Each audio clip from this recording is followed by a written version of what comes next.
to the Piano Teachers Federation. My name is Ian Parker. I am a Vancouver and New York City-based pianist, born and raised here in Vancouver. I'm here to talk a little bit about some music, and specifically a couple of pieces written for piano and orchestra by Rachmaninoff and by Gershwin. The piece, Rhapsody in Blue of George Gershwin, is such a meaningful piece to me and is such an important part of my life, and it never seemed to be that way because that's what I've always wanted. It's just funny enough how it was the very first piece I ever got to play with orchestra, and while I was at Juilliard I was always trying to get an opportunity to perform Brahms concerto or Beethoven concerto, but every time I would get an opportunity to play it would be the Rhapsody in Blue or sometimes the Gershwin concerto in F as well. But it's just funny how I became known to people as the kind of Gershwin guy, and I don't necessarily want to be known that way or ask to be known that way, but it's kind of a cool thing. Someone else came along and said, when you're playing, Ian, from your profile, you have Gershwin's profile as far as that kind of larger forehead and that kind of funny, kind of quirky look when you're playing. So I don't know if there's any kind of reincarnation involved or what, but it just seems to be this piece that shows up time and time again. Some of the greatest orchestras of the United States I've got to perform with, the National Symphony, the Cleveland Orchestra, have all been the Gershwin Rhapsody in Blue. And you really hear this piece all the way through. It has everything in it. It really has all the melancholic moments and all the exciting moments I'm sure Gershwin was going through in New York City in the 20s. And it really shows a deep musician, which is why this piece is such a great work. It's not just a fun type of background music type of piece at all in any way. It's a great piece. It doesn't have the word concerto in it because it's not cut in 3 movements, but it really is a great little concerto in itself. In the case of the Rachmaninoff Rhapsody on a Paganini, it is a set of variations. So he will take this very famous tune of, which is in fact Paganini's Caprice, his 24th Caprice.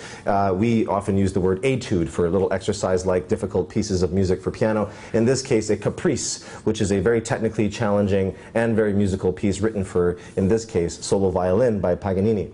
And so other composers like Franz Liszt, Johannes Brahms, Sergei Rachmaninoff have all borrowed this melody to open their piece and then write a series of variations on this piece.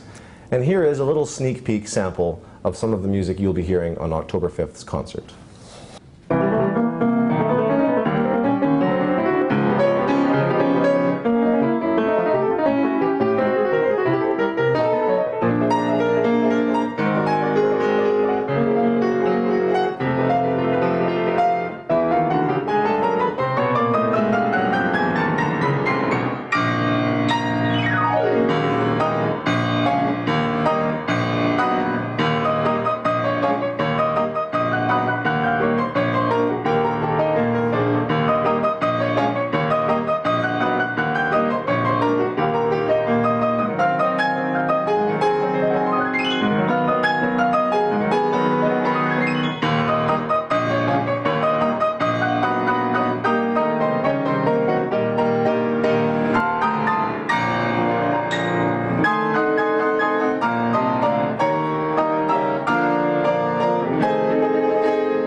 I thank you so much for being with me today, and I really hope to see you on October 5th at the Centennial Theatre in North Vancouver, and there we'll be hearing musicians of the local young talent of the area, as well as myself playing with the Lionsgate Sinfonia Orchestra. So do come.